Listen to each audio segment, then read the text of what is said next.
Bismillahirrahmanirrahim. Assalamualaikum warahmatullahi wabarakatuh.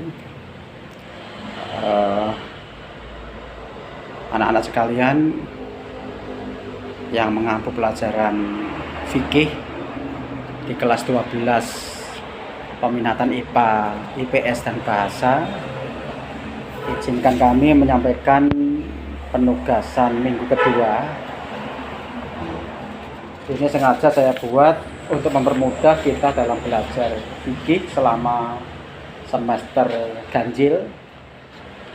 Maka saya buat semacam kontrak belajar kita bersama, kisi-kisi materi kita, apa yang akan kita lakukan selama 6 bulan atau 1 semester ganjil ini bisa kita lihat dalam kontrak belajar. Yang pertama, kisi-kisi materi fikih kelas 12 peminatan IPA, IPS bahasa semester ganjil Man 2 Lamongan tahun pelajaran 2020-2021.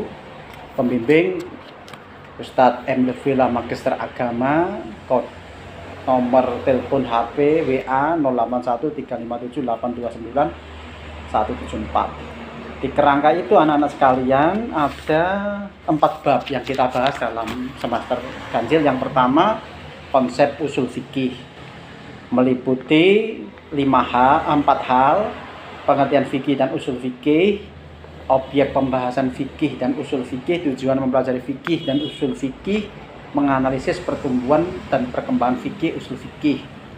Di bab 2 kita akan bicara tentang sumber hukum Islam yang muttafaq dan mukhtalaf. Muttafaq yang dimaksudkan adalah sumber hukum Islam yang tidak dipertentangkan, sumber hukum Islam yang disepakati oleh semua ulama mazhab, oleh semua mujtahid, tidak ada yang berbeda pendapat. Itu namanya muttafaq.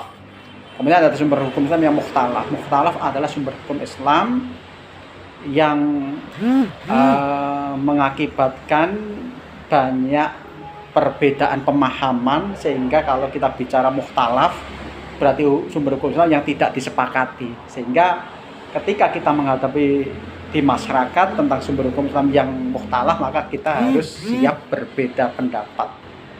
Yang penting kita harus memegang, kita jangan taklid tapi ittiba bi rasul. Taklid artinya huwa qabulul qaili wa anta la ta'lamu min aina qalau. Kamu mengikuti pendapat ulama, mazhab atau siapa saja yang kamu pandang punya otoritas tertinggi, la ta'lamu, tetapi kamu tidak mengetahui dari mana sumber pendapat itu. Yang ditekankan Nabi adalah ittiba. Al-ittiba wal qabulul qaili wa anta ta'lamu min aina qalau. Kamu mengikuti pendapat ulama, mazhab atau siapa saja yang kamu pandang punya otoritas yang tertinggi, ta'lamu, tetapi kamu mengetahui dari mana sumber pendapat itu. Ini dibagi 2, muttafaq yaitu Al-Qur'an, al-hadis, ijma, qiyas. Kemudian yang sumber hukum Islam yang mukhtalaf, al-istiqsan, al-istishab, masulihul mursalah, saduz zari'ah, uruf, syar'u man qabla, dan mazhab sahabi. Kemudian di bab 3 kita bicara tentang istihad dalam Islam. Bab 4 kita bicara tentang hukum-hukum syar'i dalam Islam. Kemudian anak-anak sekalian, kita lihat di situ ada tugas individu. Ini wajib dilakukan tiap siswa, meskipun temanya berbeda, tapi yang membuat PowerPoint itu tidak sama, maka hasilnya nanti juga tidak sama.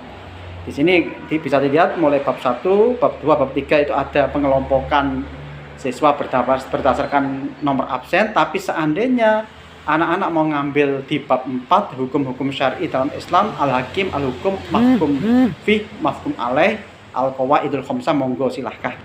Jadi itu anak-anak sekalian. Kemudian silabus juga bisa dilihat di situ, standar kompetensinya kompetensi dasar. Yang jelas perlu diberikan pemahaman anak-anak, kita menggunakan kurikulum yang terbaru, karena KMA yang lama 165 sudah dihapus, diganti KMA yang terbaru yaitu KMA 183 tahun 2019. Kemudian terakhir penilaian kita. Yang pertama di situ, kalau kita nggak ada pandemi COVID, maka ada 9 penilaian. Yang pertama, keaktifan siswa berjamaah, presentasi daftar hadir minimal di kelas mencapai 95%, hafalan ayat Quran atau hadis Yang ada di bab silahkan ambil yang panjang-panjang atau yang pendek-pendek. Kemudian resume per bab, tugas mandiri, makalah, clipping, kuis, praktek ibadah, tugas kelompok, presentasi makalah, praktek ibadah dan sebagainya, pretest, posttest, kuis, ulangan harian, per KD, per bab, PTS, pas, afektif, kognitif, psikomotorik. Kemudian referensi itu ada 9. Yang pertama kita memakai KMA yang terbaru yaitu 183 184. Kemudian buku paket fikih apa saja silahkan diambil. Kemudian Bidayatul Mustahid Ibnu Rus, fikih Sunnah Sayyid Sabiq juz jilid 1 sampai jilid 20, fikih Sunnah Sulaiman Qasid, Masolihul Fikiyah Al-Hadisah menggali hukum, koran, majalah, tabloid, artikel yang diambil dari internet dan apapun juga yang dapat menunjang pembelajaran, lebih-lebih kita di era pandemi COVID. Saya kira itu beberapa hal yang perlu kami sampaikan. Nanti kalau ada diskusi silahkan disampaikan di masing-masing grup, dan tugas ini saya berikan untuk PowerPoint. Itu mungkin masih lama lah, dari sekarang kita beri waktu maksimal 1 bulan, berarti sekarang tanggal 20 Juli, berarti nanti 20 Agustus mohon bisa dikumpulkan semua. Saya kira itu. Terima kasih. Assalamualaikum warahmatullahi wabarakatuh.